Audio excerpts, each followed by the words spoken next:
Good evening. I'm Rodney Mitchell here at NBA Game Time with Matt Mormon and Ben Ladner. And we're going to take you out to Thomas and Mack, Las Vegas, Nevada for some NBA Summer League action between the Denver Nuggets and the Houston Rockets. Malik Beasley getting ready for tip-off right there.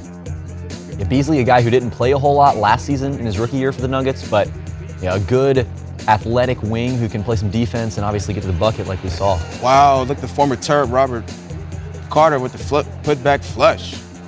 Yeah, he really showed a lot of athleticism and explosiveness right there in that first half. Troy Williams comes in, flying in for the dunk. My. Yeah, and you can see the Rockets getting out in transition a lot like playing some defense right here with the steal. It's a big club. Troy Williams, a monster in transition, really looking to get those easy points on the fast break. Well, with the Mike D'Antoni team, they're going to play a fast pace, so that could definitely translate to the regular season. Oh my, Malik Beasley with the chase down block. However, the Nuggets held on for an 87-81 victory over the Rockets.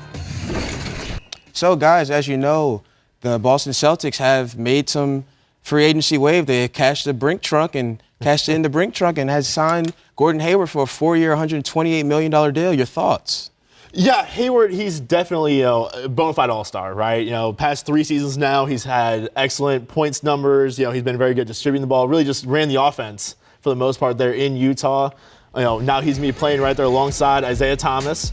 And, they've got a bunch of wings. So we'll see how it all plays off. But I think, especially considering the Kyrie drama that's going on right now, this makes Boston a very serious contender. Yeah, Gordon Hayward's a player I like a lot. Really versatile. Has kind of mastered that herky-jerky in-between game. Hits tough shots. Really crafty player.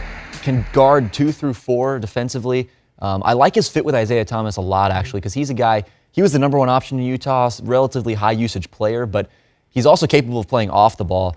Very good catch-and-shoot three-point shooter last year, can pull up for 3. Nice cutter, can play off of Al Horford out of the high post. So I really like his fit with this whole Celtics team, which is really predicated on passing and teamwork. Well, I think that's a very good point of that Hayward's very good off the ball. Yeah. And that's very important because Isaiah Thomas is a big on-the-ball guard. Right. That's a huge part of his game. That's what made Avery Bradley work very well in the backcourt with him.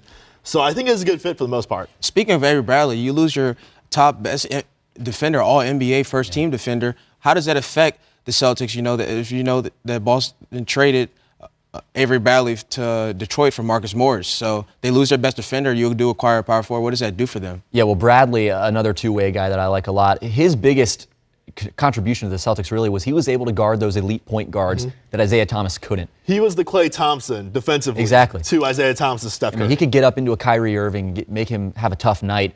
Now without him, they're going to have to rely a little more on guys like Hayward, maybe Jaylen Brown. Marcus Smart's going to play a big role for them, could potentially start, depending on how Brad Stevens wants to play that. But guarding point guards is going to be a little bit of an issue for them, I think, at least initially, until they figure out how to sort of do it by committee. I think you look at the East, there are a lot of really good point guards there. You've got your John Walls, your Kyle Lowrys. For now, Kyrie Irving, we'll see where that goes. But that could definitely be an issue that could be explored. The deadline deal fixes that hole. Yeah. I mean, that's the thing. This isn't necessarily a finished product.